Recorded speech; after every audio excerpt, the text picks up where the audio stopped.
Bueno, esta canción ya está como pasada de moda.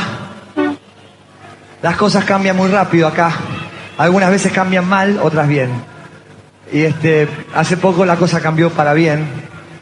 Se debe haber equivocado la historia con nosotros, porque siempre nos pasa mal. Así que esta canción de alguna manera refleja, qué sé yo, la era paleozoica. Escuché por primera vez los dinosaurios en un alimentador de Transmilenio que descendía desde los altos cerros periféricos que contra ellos parecían desmoronarse, escombrosos, amenazantes sobre la ciudad. Era ese un barrio en el que tal vez por coincidencia o quizás no, los amigos empezarían a desaparecer, como en esa canción que Charlie escribió 30 años antes y que con la llegada de la democracia parecía haberse quedado anacrónica y que sin embargo no deja de encontrar lugares en los que significarse. Esa voz tan lejana que habla tan de cerca, desde ese más allá, desde el que hablan las canciones. Los que están en la calle pueden desaparecer en la calle. Los amigos del barrio pueden desaparecer, pero los dinosaurios iban a desaparecer. No estoy tranquilo, mi amor, es sábado a la noche y un amigo está en cana. Oh, mi amor, desaparece el mundo. Es bien conocida la historia de cómo Charlie encontró inspiración en unos pequeños dinosaurios de juguete que desaparecían. Nada que ver con los eventos que 30 años después siguen manteniendo en vigencia esa voz justiciera que condenaba a los dinosaurios a caer infinitamente ataviados por el fruto de su codicia. Igual hay cosas que da la impresión a veces que se pueden decir en las canciones, en las letras de las canciones, pero que de golpe si se te encara en un reportaje a vos o a cualquier persona que ande dando vueltas por ahí no se pueden decir. ¿Te parece que hay un grado de permisividad mayor en las canciones que en lo que uno dice cuando está hablando de frente con alguien? ¿Que hay más libertad? Se supone que el arte es más grande que la vida. Entonces se supone también que es representación, o sea que uno se permite ciertas cosas. En las obras de teatro o las películas se mata a la gente, ¿no? Y eso, qué sé yo, el director no lo haría en la vida real. ¿Y es una representación lo que decís en algunas de las canciones por ahí o se te filtra alguna de esas cosas? No, o sea, creo que se basa en mis vivencias, digamos, en mis vivencias, ¿no? Pero es una representación también, o sea, tiene que serlo, o sea, no puede ser una cosa, si no sería un periodista, ¿no? ¿Por qué hay que ir tan lejos para estar acá? Se preguntaba García en ese mismo álbum, como anticipándose a esa enajenación de su voz que le da un lugar y que lo convierte también en un otro, a veces oculto en alegorías o también de forma directa, como en Viernes 3 AM, en la que aborda el suicidio, la muerte voluntaria, anteponiéndola a esa otra muerte forzosa e imperante y logrando el moralista y patético escándalo de los ángeles de la muerte, desaparecedores y torturadores. ¿A vos te parece que te escuchaban, que entendían lo que vos decías, o yo entendí mal, o qué? No, había gente que entendía lo que yo decía. Lo que pasa es que se disfrazaba un poco el cordero de lobo, el lobo de cordero, se jugaba un poco también con Charlie está loco, a los locos se les deja decir ciertas cosas, y creo que siempre, o sea, fue una cuestión así como de despistar, ¿no? Pero la gente que venía a los conciertos sabía de qué se trataba. Charlie jugaba al loco y por eso, aunque a veces directo, no desapareció ni fue en cana como los elementos de los dinosaurios. Su voz flotaba libre, soy del viento, diría más tarde, librándose así de la sospecha y el criterio de los censuradores, quienes no veían en él más que a un loco a quien la voz se le ha escapado de su dominio. Me acuerdo que yo estaba en la fila y trataba de convencer a todos de que la revolución y Woodstock y que si todos juntos nadie me dio 5 pelotas. Y bueno, y después tuve un altercado con un teniente, ¿no? Bastante grave. Y aproveché un viaje del camión del hospital y me colé, aparecí en el hospital, busqué a un médico que tuviera cara de bueno y le dije que tenía un problema en el corazón, que pipipi, y me instaló en el 7º piso en observación. Al médico lo cambiaron, se olvidaron de mí. Dejaron ahí arrumbado. Dejaron ahí. Y bueno, y un día yo tenía una enfermera amiga que me dejaba salir, me guardaba la ropa, etcétera. ¿Algo más? Me la limpiaba también. Y me mandó a la morgue a buscar, hacía pequeños trabajitos, y llevé al muerto a la confitería de los oficiales. ¿Que con un muerto te fuiste a los Sí, y pedí 2 Coca-Cola. Y después, Y ahí te rajaron. neurosis histérica en personalidad esquizoide. O sea que sos un buen simulador también. I am a great simulator. Nada que tomarse en serio, pensaban, y tenían razón, porque la voz no nos pertenece tanto como creemos, y no nos percatamos de eso sino hasta que al escucharla grabada nos espantamos de escuchar, en vez de a nosotros mismos, a un otro. El talento de Charlie lo tiene Charlie. Es una persona que casi soy yo. Le pasó también a Charlie cuando volvió de Bucios con esa banda de nombre extraño, Serú Girán, como exiliado de la lengua, a ese ambiente bonaerense de muerte y palabras prohibidas, seminaré, conmigo non, eitileda, todas palabras que no existen y que nombran el repertorio de la banda como negándose a significar en el lenguaje minado por esos seres de empobrecidos mundos de fantasía. Eso no es García. En suma cuenta, quienes presenciaron esas primeras presentaciones de la banda, y el tiempo demostró que lo era, tal vez incluso más que antes. La genialidad estaba, además de en la sofisticación musical, en fundar en ese fracaso en el decir del lenguaje, la potencia creadora, polisémica, ante el régimen de la literalidad y el decir escueto, llevando al extremo lo sintagmático, como en Serú Girán, letra homónima del álbum y de la banda, escrita toda en esa lengua inventada y que juega con sus palabras, liberando el significado, haciéndolo inesperado, impredecible, dejándolo a la asociación libre y dando en él un lugar al inconsciente, no solo de quien escribe y canta, sino también de quien lo atiende, atento, con su oído. Llegamos y nos llevan en una camioneta, nos ponen una bolsa en la cabeza, con las manos así, en un patio frío, y se escuchaban gritos, ¡guau! Y cuando me sacan el trapo, estaba con un póster de muertos, de los montoneros. Y el tipo decía, yo maté a este. Entonces yo pensaba, cuando llega el manager, también con la cosa, todo mal. Pero el sonido era tan malo por el grabador y el podro, que ya... Entonces yo agarré y empecé a escribir. Y le cambié la letra. Por ejemplo, decía, si ellos son la patria, yo soy extranjero. Y yo ponía, si ellos son la patria, yo me juego entero. Pero el tipo decía, yo no veo nada de malo. Y no, me fui. Bastante heavy. Un genial ejemplo de cómo la voz sucede en un lugar limítrofe entre el yo y el otro.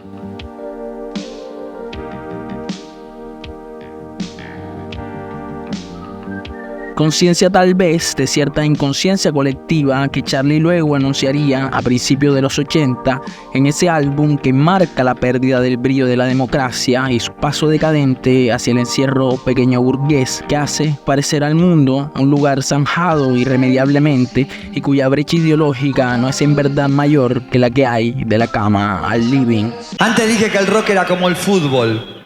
Ahora me parece que ya no. La gente se mata, cuchillos. Estamos en democracia, ¿qué es lo que más quieren? ¿Qué más quieren? No sé, ¿qué quieren? ¿Qué quieren? ¿Ustedes saben qué quieren? Díganme si saben qué quieren.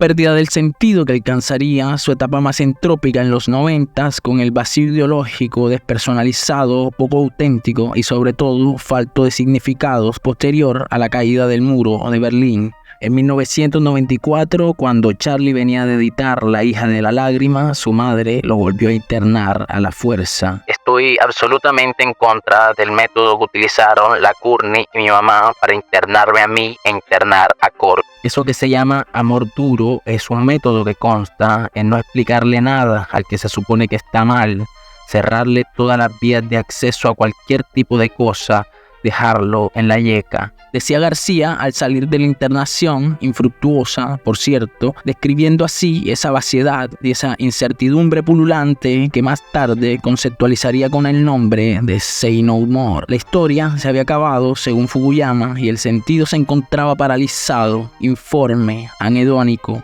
Say No More era entonces uno de sus constant concepts con los que Charlie sintetizaba su imposibilidad de comunicarse, reflejándose en su música a través de experimentaciones a veces caóticas y collage, síntesis que también articulaba el estrés y el pánico 2000ero y la víspera del fin que servía como bisagra entre el reino y el extrarreino, entre el barrio y el mundo. La voz de Charlie siempre fue un poco eso, lo era ya en cuando me empieza a quedar solo, llevando siempre dentro lo popular, el tango, conservando todos sus elementos melódicos, armónicos y rítmicos, escalándolo en lo clásico, reinventándolo, haciéndolo nuevo. Algo que la música perdió en el posmodernismo de creer que todo vale lo mismo y que ha volcado el arte a un narcisismo que no puede más que encontrar su líbido en lo autorreferencial. A este punto es evidente que la voz en Charlie es otro más de los elementos esenciales de su despliegue artístico y creativo, pero sobre todo un acto de contumacia, y lo es también, por supuesto, en la lógica del escorpión. La voz juvenil y melódica de a poco fue acercándose al grito,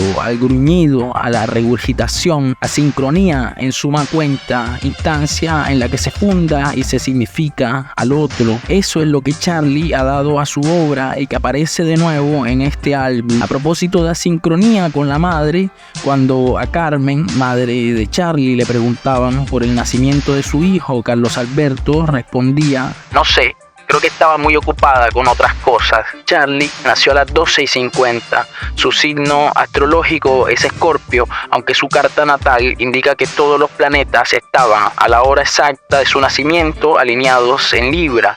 Sí, Charlie es Escorpio y le da a este álbum, además de un sello de su carácter propio, una ubicación en lo sideral. El universo, como marco conceptual, aviso de que remontaremos su espacio y tiempo. La voz será la nave y por eso Charlie la manda al frente. Esa voz que, como angustiada de desaparecer, nos recuerda en sus espasmos que estamos sobre el lomo de un sapo herido que se ahoga tal como nosotros. Como explica Pablo Eschanton, este álbum no es solo una respuesta a la hegemonía de la resiliencia en la cultura contemporánea, sino una confrontación directa a la estética neoliberal que premia la autodestrucción. Paso aquí de pensar que la fábula le sirve a Charlie para metaforizar su propia muerte o su despedida, como se ha dicho ampliamente luego del lanzamiento del álbum. Lo que sí podemos extraer de la fábula es la idea definitiva de que lo que estamos por escuchar está envenenado. Mi anécdota de hoy se refiere a un escorpión. Ese escorpión quería cruzar el río y le pidió a una rana que le llevase. No, dijo la rana, no, gracias. Si dejo que suba sobre mí podrías picarme y la picadura de un escorpión es mortal. ¿Dónde, dijo el escorpión, está la lógica de eso? Los escorpiones siempre intentan ser lógicos. Si te picas caerías muerta y yo me ahogaría. La rana quedó convencida y permitió al escorpión subir sobre ella. Pero en medio del río la rana sintió un terrible pinchazo y se dio cuenta de que el escorpión la había picado a pesar de todo. Lógica, gritó la rana mientras se hundía viendo que el escorpión se ahogaba también. Esto no tiene lógica. Lo sé, dijo el escorpión, pero es mi carácter. Brindemos por el carácter.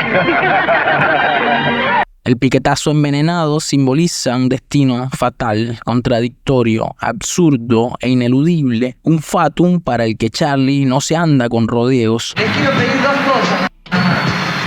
Dos cosas. Creo que no es demasiado. Simplemente que si quieren bailar y hacer lo que quieran hacer, háganlo. Por favor. Pero por favor no rompan nada.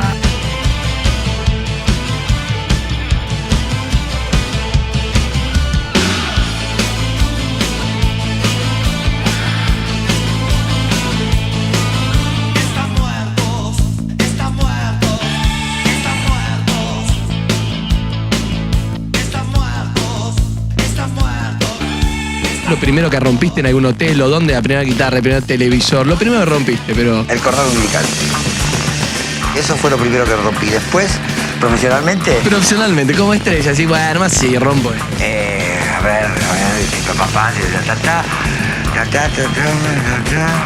yo creo que Nito rompió la flauta primero, pero... ¿En serio?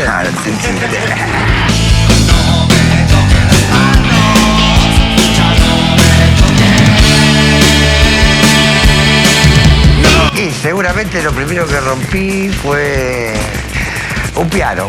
¿Fue un ataque de ira o fue más premeditado? Teníamos que hacer un asado y no había madera. Don't try this at home. Rómpela nos dice, repatriando el Break It Up de Kill Hill de la época Say No More, desafectándose del caos de su primera versión y repatriándose en la lengua, dejándonos saber que esta vez no requiere subtítulos y tampoco maquillajes. La voz empedrada, tierrosa, defectuosa, parcial y asfixiada es lo que rompe la tendencia de una industria que reniega del humano. Rómpela no es aquí el imperativo de destacar en redes o en los escenarios, sino un grito primal que evoca la energía destructiva de los movimientos de vanguardia. Charlie, Destructive Character por excelencia, histrión de la destrucción como acto de creación, se posiciona como una figura que enfrenta la insuficiencia existencial no con optimismo, sino con intensidad. Esa insuficiencia lacaniana en la que tiene lugar el deseo. De alguna manera, Charlie lo entiende y lo representa. Su vitalismo no es una búsqueda de plenitud, sino de ruptura del límite, de habitar el borde del peligro y la autodestrucción. En lugar del efecto, el defecto de una voz rota que rompe.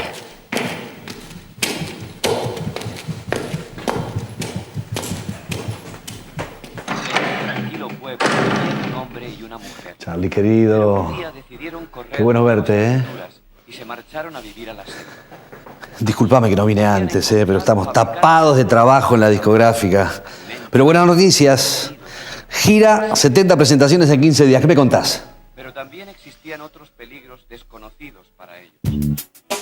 Ya Yo Sé retoma la línea de Deberías Saber Por Qué, una de sus canciones post-internación que versa sobre el efecto endorfínico de la música, el piquetazo adictivo que provoca, el canibalismo de los fanáticos sobre el artista y el vampirismo corporativo. Todas maniobras evasivas al margen de lo verdadero, de razones genuinas o espontáneas, todos porqués que en Ya Yo Sé se convierten en qués. Dios te ha dejado solo, como internet. Escribe Charlie analogizando la soledad existencial y la sobreabundancia de información y drogas de todo tipo. Todo está ahí, al alcance, pero esa disponibilidad total solo revela el vacío.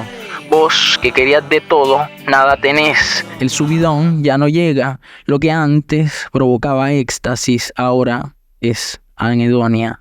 En este desolado paisaje de exceso y saturación, el sujeto se encuentra suspendido en su devenir, atrapado. Es lo que es su negatividad y se inmoviliza por la posibilidad de que sus actos traicionen esa idea que tienen de sí mismo. Charlie lo expresa con crudeza. Ya yo sé que no sos un hipócrita, que no sos un psicópata, pero no sé por qué. Una afirmación identitaria vacía, una paradoja similar a la que Lacan formulaba. Si un loco dice que es Napoleón, está loco, pero si Napoleón dice que es Napoleón, también lo está. Lo que parece una afirmación identitaria, un yo sé, se desploma en su propia incapacidad para sostenerse. La vuelta a Freud es esta vez en forma de diatriba, alude al poder disruptivo del psicoanálisis que al desvelar los impulsos ocultos y los deseos reprimidos no solo desestabiliza las certezas sino que las nivela. Internet en ese sentido hace algo parecido, nos da acceso a todo pero al mismo tiempo nos deja a la deriva, incapaces de procesar tanta información, de asimilar tanta oferta sin caer en la bruma. La referencia a Freud es un canon del rock. Spinetta, en su Privé, por ejemplo, usualmente vinculado al uso de la cocaína y en cuya acepción también resulta apropiado para esta canción. Símbolo aquí de la forma en que el sujeto capitalista trata de compensar su insuficiencia y la náusea que le produce su propia libertad. La canción cierra con un acorde que no se resuelve, una pregunta sin respuesta o peor aún, una respuesta que se queda sin argumento. En el Club de los 27, al igual que en los versos de Fito Páez, en Tumbas de la Gloria, donde se invoca una lista de muertos célebres, Charlie se alinea con figuras como Brian Jones y Kurt Cobain. artistas que fueron consumidos por una sociedad que los convirtió en mártires de su propia rebeldía. El juego irónico de haber cumplido 72 años y bromear con la idea de pertenecer al Club de los 27, grupo de músicos y artistas que fallecieron prematuramente a esa edad, refleja el humor ácido y lúcido de un Charlie que aún se anima al juego y a la risa, mientras otros miembros de este club fueron inmortalizados por su juventud trágica. Charlie, a sus 72 años, continúa desafiando el paso del tiempo, recordando a sus compañeros desde la perspectiva de alguien que ha sobrevivido al mito. Como dice Pablo Schanton en el diccionario García, morir es algo que se hace mientras se vive. En este tema, Charlie despoja de cualquier manto sobrenatural el mito de las muertes de aquellos que él considera sus amigos y lo relaciona con un deseo de crucifixión, de escarnio, que produce para él lo divino. Ejemplifica esto no solo en la figura de Cristo, sino también en la cruzada del Ku Klux Klan contra lo sagrado del blues. Para Charlie, la persecución y el martirio que rodea a estos artistas tiene menos que ver con el destino trágico y más con la rebelión contra una fuerza divina que la sociedad no puede comprender. El Club de los 27 no es una mirada nostálgica a las figuras caídas del rock, es una declaración de contumacia, de ser rockstar como solo Charlie sabe serlo, más aún en el contexto del rock en el que los artistas parecen haber abandonado el topos de la autodestrucción, pasando del Die Young al Never Die, de Nosferatu a Peter Pan. Charlie desafía la lógica del mito a través de su supervivencia física, prueba del paso del tiempo, pero sobre todo a través de la persistencia creativa de su destructive carácter.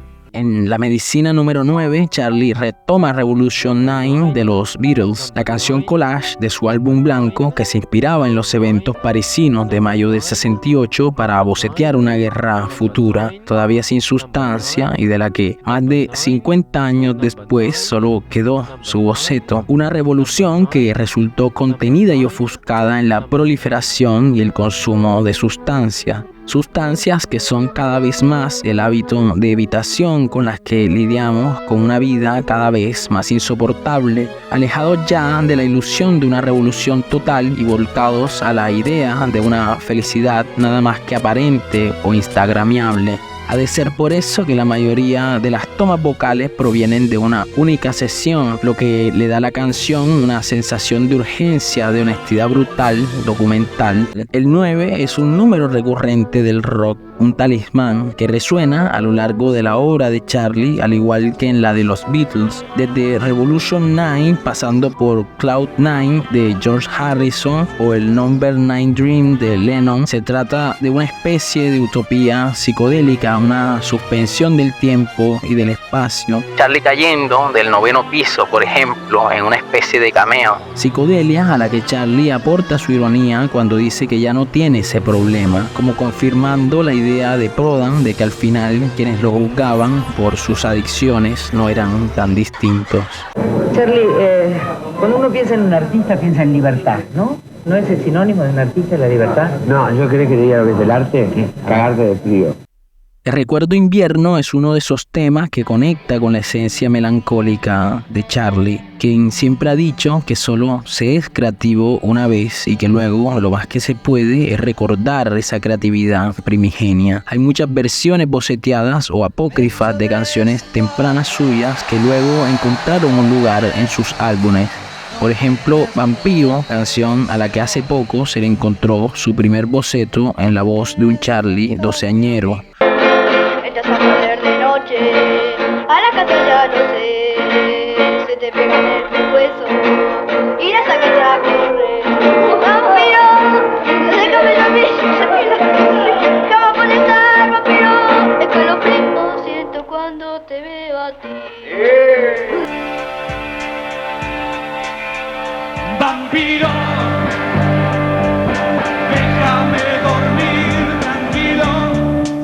También es el caso de Te Recuerdo Invierno, una de las primeras canciones escritas por García con la que Charly retoma el tópico invernal, la metáfora de la intemperie juvenil de Anécdotas de Invierno, para extenderlo a la senitud. En Confesiones, el invierno es crudo, real, y se siente como una metáfora de una generación que enfrenta el mundo con hambre y necesidad. La intemperie en Confesiones de Invierno es la de un joven enfrentándose a la dureza de una vida que no le ofrece refugio. En Te Recuerdo Invierno, en cambio, la intemperie es de otro tipo. Es la intemperie del tiempo, del olvido. El frío aquí no es opresivo, tampoco la experiencia de un invierno que puede ser el último, sino el ciclo inevitable, algo que retorna una y otra vez y que volverá incluso después de que hayamos partido. Melancolía que ante el no lugar de Confesiones da a la espera un lugar, un parque mojado por el rocío. El anciano de Te Recuerdo Invierno espera de pie con una serenidad que no escapa a la sombra del recuerdo en el que confluyen reconciliados esa juventud que enfrentaba la dureza del mundo sin refugio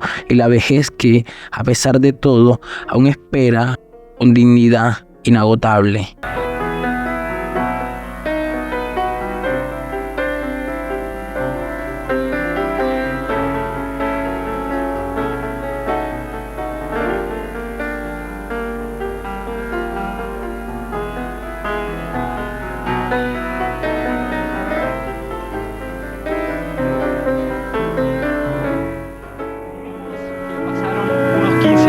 Hace 15 años, con una vocecita más o menos temblorosa, vos te preguntabas ¿para quién canto yo entonces?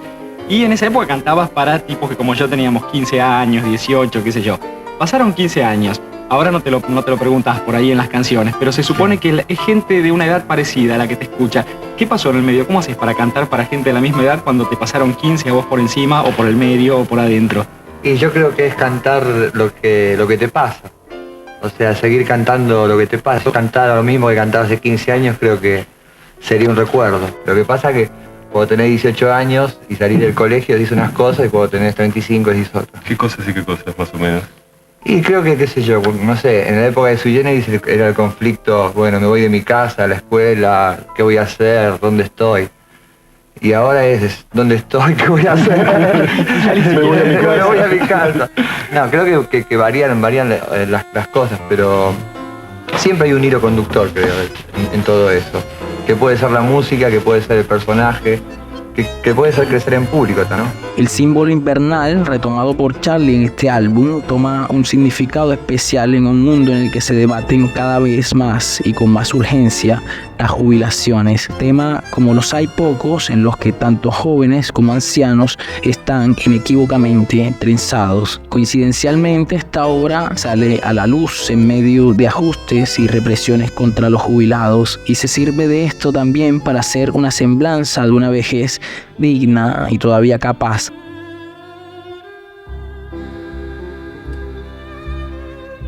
La canción también toca una fibra personal profunda. En su versión apócrifa, grabada en vivo en la faceta de Cassandra Lange, llegó a mí durante la enfermedad de mi abuela. Fue una de las canciones que le canté al oído la noche antes de que partiera de este mundo. Casi al mismo tiempo en que yo conocía por primera vez esta versión y me emocionaba con ella como si fuera nueva, porque lo era, Charly acudía al estudio de grabación Happy Together, en el que tuvo lugar la grabación de La Lógica del Escorpión para eternizarla en su versión de estudio. Es de este mismo puente intergeneracional que Charly se vale, como es habitual en su obra, para invocar el tango, un pasaje del Adiós Nonino del gran Astor Piazzolla, ese otro invierno que han anidado tantas veces en el rock y que no deja nunca de regresar. En Autofeminicidio, Charly retoma las tensiones que habían sido exploradas en canciones anteriores, como El Rap de las Hormigas y Bancate este defecto,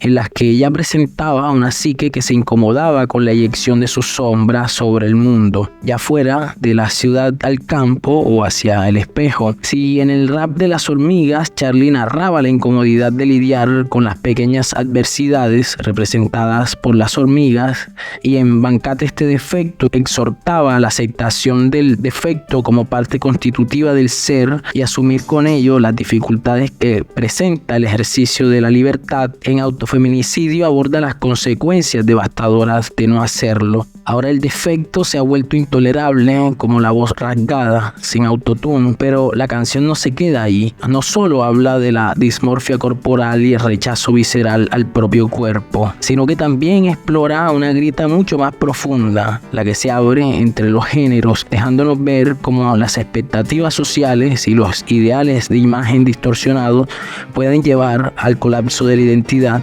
y eventualmente al autoaniquilamiento. El Charlie de Piano Bar, que contemplaba la coexistencia entre chicos y chicas en sus letras, en Autofeminicidio declara la brecha irreparable en la imposibilidad de crear una identidad común, como si la distancia entre la imagen y el ser, entre hombres y mujeres, hubiese crecido tanto que ya no puede encontrar su identidad en la encendida luz del amor.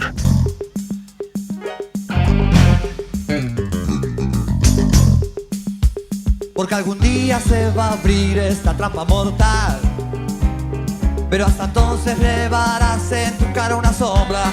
En América, Charlie ofrece una crítica a la distopía tecnológica que ha surgido de Silicon Valley y a la hegemonía cultural de Estados Unidos. En ella retoma el tópico de ángeles y predicadores que junto a Pedro Aznar había abordado ya en Tango, álbum conjunto que vio la luz en 1986, ahora intensificado por un miedo más tangible a la pérdida de control y a las réplicas culturales vacías. Musicalmente, la canción encuentra ecos en dos edificios dorados, con la carga épica y sombría de un Charlie que aún creía en las resurrecciones, mientras que conceptualmente se emparenta con I'm Afraid of Americans de David Bowie, compartiendo ambas el mismo temor hacia una América en la que las low-tech están al volante. América, esa marca de la globalización que se refiere a lo estadounidense, siempre omnipotente y amenazante, no se limita a lo geopolítico, sino que trasciende a los efectos culturales y sociales del espíritu, a esa máquina que produce lotes de suplementos culturales aparentemente inofensivos, pero siempre venenosos. La soledad, uno de esos efectos, reaparece aquí en la forma de aislamiento tecnológico. Las prédicas, las noticias, la televisión, todo muy estadounidense en el sentido alienante de pérdida de la individualidad y la conciencia que condiciona la imposibilidad de escapar de ese oscuro callejón. Juan Represión es otra de las canciones de la época sui generis que aparece en este álbum, mientras que Te Recuerdo Invierno parecía no haber encontrado un lugar, sino hasta ahora Juan Represión parece encontrar doblemente su lugar, dejando a la luz la naturaleza cíclica de la historia argentina. La primera versión de esta canción apareció justo antes de la llegada de la dictadura militar en 1976, canción que, al igual que otros temas críticos de la época como Botas Locas, incluida en el mismo álbum, fue a la postre censurada. Juan Represión forma parte de un tríptico que incluye también las canciones Botas Locas y José Mercado. Cada una de ellas ocupa una faceta del aparato de control del régimen. Mientras Botas Locas critica la militarización y la alienación de los jóvenes en el ejército, Juan Represión describe la psicología del represor estatal, un hombre deteriorado, decadente, que encarcela como proyección de su ser atrapado en el rol de opresor. José Mercado, en cambio, desenmascara a los beneficiarios económicos de esa represión, representando a las élites que aprovecharon la violencia para su enriquecimiento. En conjunto, estas canciones pintan un cuadro del engranaje opresivo que permitió a los militares y a los grandes grupos económicos consolidar su poder mediante la violencia institucional y el saqueo económico. Si bien la primera versión de la canción fue escrita en un contexto de creciente represión militar, la nueva versión, alejada ya de aquel contexto, se siente inquietantemente actual en un país que parece condenado a repetirse. Juan Represión cobra nueva relevancia frente al surgimiento de figuras como Javier Milei, quien, bajo la promesa de romper con la casta política, refuerza un discurso represivo que en última instancia sirve a los intereses de las élites económicas, al igual que lo hizo la dictadura. Pero Charlie no se sirve de la denuncia, sino que más bien se vale de la humanización del personaje para mostrar su miseria y el modo en que él mismo se padece como víctima de sí. El cambio de la tercera a la primera persona en la última estrofa es particularmente significativo en este sentido, pese a que ya se encontraba en la primera versión. Mientras la mayor parte de la canción describe a Juan en tercera persona, distanciándolo del oyente, en las líneas finales Charlie lo acerca al decir: todos los reprimidos seremos tus amigos cuando tires al suelo tu disfraz. Este cambio resalta la idea de que todos en algún momento podemos estar en el rol de represores o reprimidos, atrapados en ese bucle interminable. Es curioso cómo Charlie, ya lejos de la voz melódica de su juventud, opta por un fraseo corto y solemne que hace recordar a su versión del himno nacional argentino. Esa patria cantada e inmortal que Charlie grabó en Filosofía Barata y Zapatos de Goma, y que le fue, por cierto, también censurada. Esta elección estilística refuerza la idea de que la represión estatal no es un fenómeno aislado, sino parte de un sistema más amplio que incluye la cultura oficial, la historia y las instituciones que legitiman la violencia. Las instituciones que se presentan como guardianes del orden nunca advierten que ese orden, lejos de ser providencial, resulta del orden de lo pulsional, esa propensión retornativa a un estado anterior o primigenio, una imagen muy presente en un álbum que reversiona temas del pasado y que sin embargo encuentra forma de hacerlos nuevos.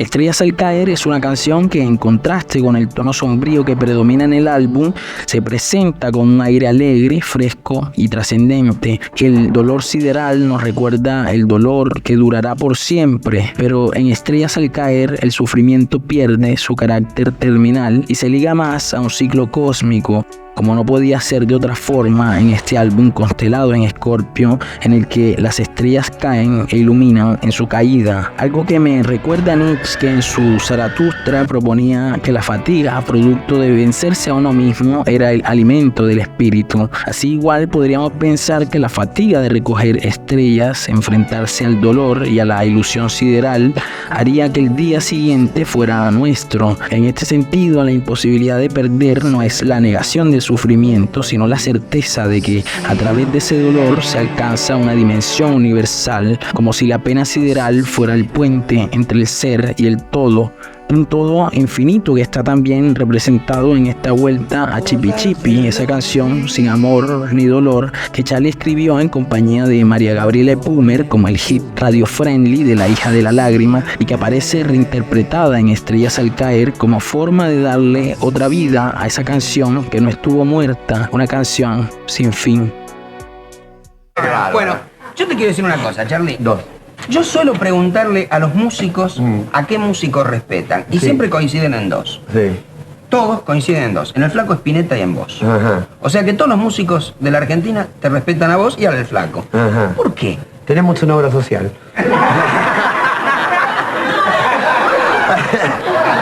Como la clínica de Cureta y Picafeses. O sea, y es que le damos de comer a esta gente. No sé, yo respeto a muchos otros músicos. ¿Por ejemplo? No me acuerdo. De otras latitudes. De otras latitudes, no, Tafito Páez, Soda Stereo, hay buenos músicos. ¿Sí? Sí, sí. ¿Y vos te respetás? Yo sí. ¿Por qué? Hasta las 7 de la tarde, 8. Después te haces cualquier cosa. Después no, tengo que desmitificarme un poco. Claro. La Pelícana, el androide, nació enmarcada en la ruptura entre Spinetta y Charly García.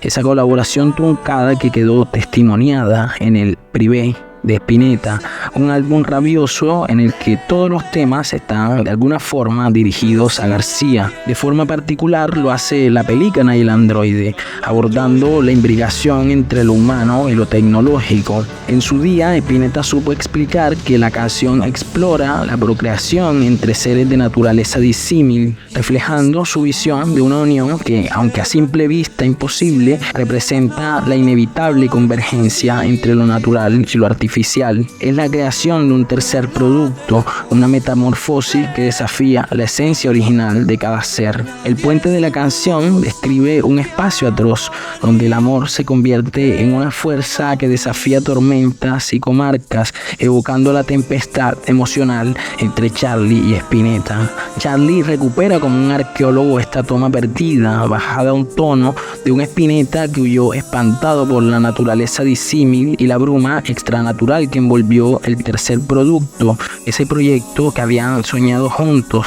La voz de Charlie acompaña la de Luis como una salpicadura, como un polo, como un Basquiat, como una flor en la tumba de un muerto. Con esto Charlie conjura la brecha, ese espacio atroz entre lo humano y lo artificial, entre lo vivo y lo muerto, logrando una especie de reconciliación con el pasado y con Spinetta mismo. De alguna manera, el acto de hacer esta canción es el hijo de esa unión rota, un producto de la metamorfosis que trasciende la separación original. Esta canción, que recuerda por pasajes a No me verás en el subte, testimonio también del divorcio de Charlie con Soca, revive un intento de colaboración fallido del que para el público solo quedó la foto del incendio, la pregunta obvia, nunca resuelta y un hermoso rezo. Tiene el alma de los dos, entonces, es increíble. Y se me prendió la casa.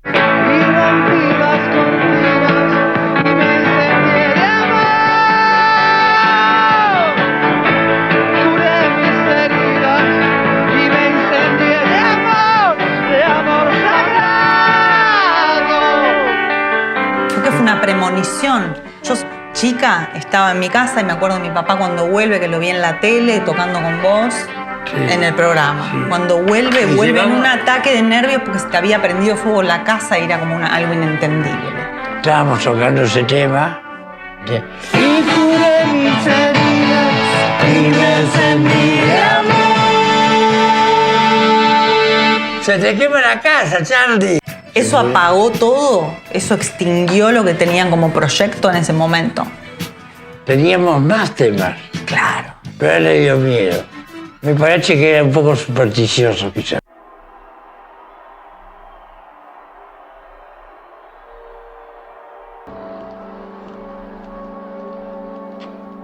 Dicen que Watching the Wheels es la respuesta de John Lennon a un Jagger que lo acusaba de perezoso por su faceta hippie. La metáfora de la rueda tiene profundas raíces en el budismo, simbolizando el samsara, el ciclo de muertes y renacimientos en el que los seres están atrapados por sus apegos. En la canción, Lennon encuentra su propia versión de un nirvana doméstico, apartado del ajetreo del show business y los excesos de la fama, en un espacio donde puede disfrutar de las pequeñas cosas cotidianas que el fulgor de ser un Beatle le habían negado. Charly García reversiona Watching the Wheels conectándola también con su propia obra. La Calecita remite inevitablemente a esa alegoría del matrimonio como renuncia a los sueños que aparecía en la hermosísima Adela en el carrusel. En ambos casos, la imagen de la rueda o la calecita encarna la repetición, sin duda, pero en la Adela de García, tal repetición está llena de ilusiones tramposas.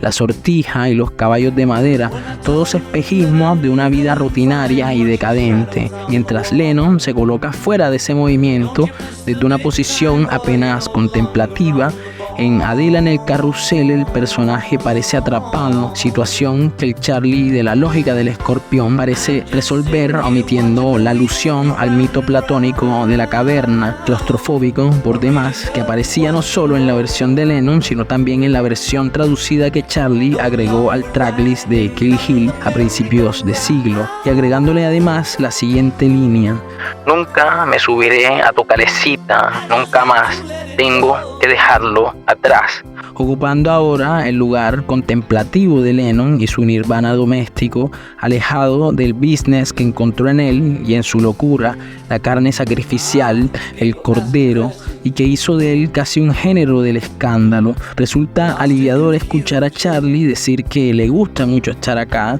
disipando así las dudas y las suspicacias que han sembrado justamente los dueños del business, que nostálgicos del rating que le generaba el Charlie más caótico, suelen ahora relacionar el entorno de Charlie con el entorno vampírico y trágico del Diego. Susana se escapó, Miguel también, Ana se quedó, Ana se quedó. Te veo bien, te veo muy bien, te ves muy bien, te ves muy bien. Te ves muy bien así, fumándote, te tengo que abrazar, como si fuera un bebé, nadie podrá cambiar esto otra vez, no importa dónde estás, no importa dónde estés. Yo me pude despedir en septiembre, pero antes de partir tuve tu amor, tuve tu amor, tuve tu amor en mí ya. Tuve tu amor, tuve tu amor, nena. Tuve tu amor. Ustedes han hecho bastantes discos en colaboración. Tú has trabajado con Spinetta, tú has trabajado con Pedro Aznar, Charlie. ¿No hay un proyecto de hacer un disco ustedes dos juntos? No hay un proyecto formal. De hecho, ya tocamos juntos. Como explicó, él tocaba. A mí me gustaría hacerlo, pero más que a él, creo.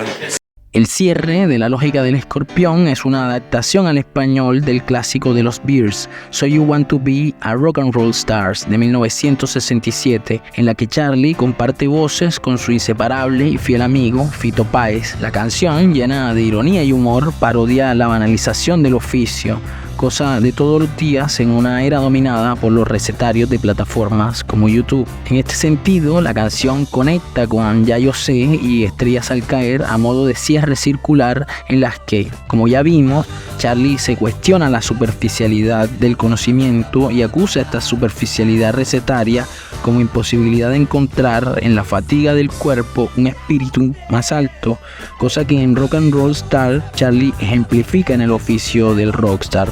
¿Y quién más que García para parodiar al rockstar, si fue él quien se inventó el concepto del performance, los estadios, la tarima, la escena? Conceptos que luego extendieron figuras como Cerati o el mismo Fito, quien participa en este tema como partener de Charlie o cómplice. Era muy fan, iba a los conciertos. Un día me acuerdo que llegué a hablar con él en el año 78, si no me equivoco. ¿Qué edad tenía? Yo tenía 15. Y llegué a hablar con él ahí, estaba muy nervioso, ¿no? Estar hablando con el loco ahí en la puerta del colectivo, estaba parado enfrente del club, me acuerdo. Fue muy fuerte para mí porque era muy fan de él. Y soy muy fan de Charlie. Pasa que ahora soy hermano, amigo de él. ¿Me comentaste alguna vez que yo te fui a ver en el club? No sé si lo comenté alguna vez. Aparte no le importan esas cosas. No le importa. Hablando de... Por eso es una estrella de rock. No le importa nada. Yo inventé eso. Por lo menos hago memoria y a mí me criticaban porque bailaba en el escenario, ¿no? Entonces dije, acá no hay estrella de rock. Nadie o sea, es como malo decir estrella de rock. Entonces empecé los reportajes a insistir, estrella de rock, hasta que... Vos solo decías, yo soy una estrella de rock. Yo solo. Te decían, hola, ¿qué tal? Y vos decías, yo soy una estrella. Yo creo que vos y yo lo decimos, la verdad. Y aporté, creo que un poquito de tanguito, de aire de tanguito en el rock. Aporté un poquito de la cosa de bailar. No se confunda. De bailar, de expresión corporal. De espectáculo al rock. Creo que y más profundamente creo que soy de la camada de O sea, yo quiero nombrar en este momento a Lito Nevia, que fue el que inventó el asunto. O sea, la verdad que Lito Nevia inventó, el Flaco y yo seguimos, y después hay un montón de ladrones que bueno. Este cierre, en el que se juntan maestro y alumno, coincide con el hecho de que el lanzamiento del disco suceda el día del maestro, subrayando algo que para todos los seguidores de Charly era ya irrefutable. Charly es un maestro, y lo es no solo para Fito, sino para toda una generación, ya no de músicos, sino también de gente como yo, tocada por su enorme sensibilidad, su genio y su descomunal talento. Charly enseña con su obra lo que los grandes maestros, un tono, una frecuencia, una intensidad, eso, vivir con intensidad. Bien hacía Juanse en definir a Charly como un genio de la electricidad, esa electricidad que Charly desborda en cada acorde, en cada gesto, en cada canción. De la lógica del escorpión, no es solo una cuestión de técnica o estilo, es el pulso vital que ha definido su obra desde siempre. Con esa energía nos despierta, nos electrifica, nos coloca frente a una verdad espiritual que se revela sin instrucciones ni fórmulas. Mientras los padres cantan a sus hijos para que se duerman, Charly les cantó siempre para que se despierten, bastándose apenas de un significante poderoso que en su devenir se desintegra y en su proceso de descomposición toma formas nuevas, produce nuevos significados, como la voz de este álbum tan criticada por los expertos de la música moderna, que ya bien podrían pasar por misántropos de tanto que artificializan lo humano. Pues bien, la voz de Charly, tal y como es el caso de la angustia, no engaña, y por eso ha sido siempre reveladora de tensiones primordiales en el inconsciente de todos. Como dice Stanton, es cierto que se come la letra S porque le falta el aire, y en general la pronunciación de consonantes resulta insegura por razones que daría un odontólogo, lo que quieran, pero quien a los casi 73 años logra cantar así es el mismo que en el 73 nos enseñó la significancia de la fonética. ¿O ustedes creen que habría tenido el mismo efecto Confesiones de invierno en la voz vidriosa, transparente al tiempo que quebradiza, de Nito, la desolación carcelaria de esos rasgueos acústicos en fatal proceso de sedación? Pedían la NR tal como la mascullaba aquel Charly: invierno, carne, infierno, rock and roll. Interpretar sería eso. En el siglo que hasta ahora impuso como verosimilitud vocal el autotune, Charly propone lo contrario, un fonema verité, un hiperrealismo de su pronunciación accidentada. No comparte más la disforia etaria que se celebra y admira en un octogenario Mick Jagger. Este gran detalle de producción artística, algo así como teñirse las canas de plateado, implica un atrevimiento, un desafío frontal a la gerontofobia en vigencia. Todo el morirse joven es muy lindo, pero yo no quiero. Gerontofobia que ha quedado en evidencia en las críticas a este nuevo álbum. Pero esa voz frágil que guía la nave por los confines del universo García es lo ponzoñoso, el veneno definitivo. Mientras la mirada parece poseer la realidad y la palabra codicia es un buen ejemplo, la voz es lo que posee. No se trata, como creemos, de algo que poseamos. La voz nos posee, nos atraviesa, nos revela la distancia cuando llamamos a alguien desde lo lejos, y filtrada en nosotros revela también a un otro lejano que anida en forma de acento o de lengua extraña. La voz no puede no decir, lo dice todo, incluso cuando calla, cuando balbucea o cuando se rompe, y no podemos escapar a ser contaminados por su signo, como le pasaba al viejo Casale en la obra del negro Fontana Rosa, aquel suertudo hincha de Central que huía a la quinta de su hermano porque temía que el ruido líquido de la radio le secase el corazón. O como sucede en el cine de terror, en donde el signo de la posesión demoníaca no es otro que el cambio de la voz, posesión de la que no han escapado los escuchas del mundo, que ya acumulan millones de reproducciones a apenas un mes del lanzamiento de este álbum. Charly sabe que como escorpión, su destino en la naturaleza de su carácter, a veces veleidoso, contradictorio, obstinado, genial e imbancable, al que mira sin ocultamientos y que encuentra en su desnudez, en esa crudeza, su forma más elevada. Como bien diría Martín Sarielo, si yo fuera cursi y este es el caso, diría que a García no se le fue parte de la voz por no haberla cuidado, como hace todo profesional llegado a determinado momento de su carrera. o por el exceso en el consumo de ciertas sustancias que arruinan la garganta. Esas explicaciones me parecen superficiales para un artista de su calibre. A Charly y no se le fue la voz, se la dio a los demás.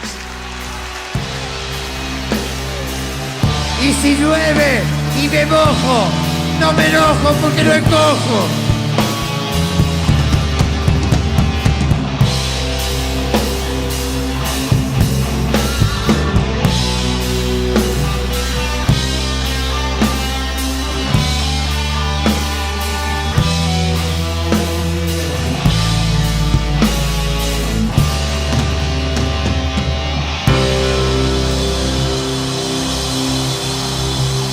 No llueve, escupen. Voy aquí, vas a entrar. Nena, nadie te... Esta es la fiesta.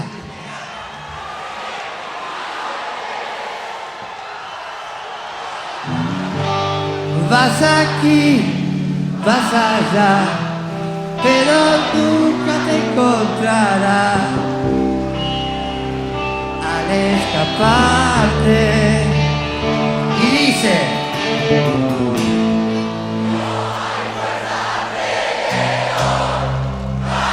luz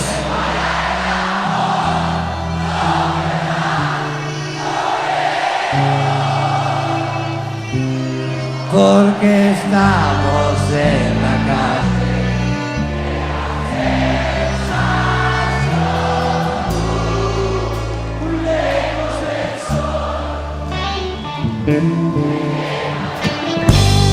Te doy Dios que eres paz, nena, nunca te voy a dar lo que me pides. Te doy Dios que eres paz, es que nunca comprenderás cómo me pides.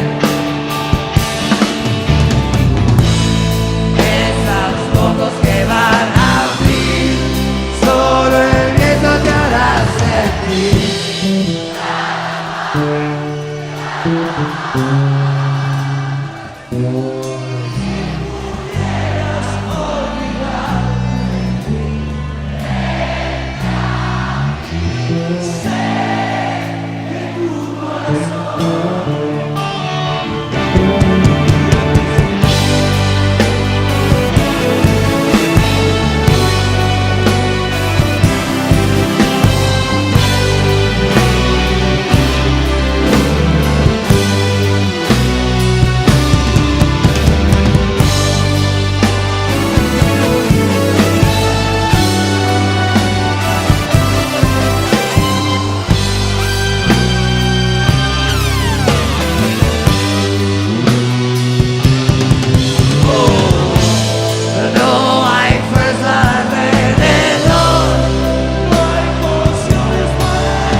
¿Dónde están?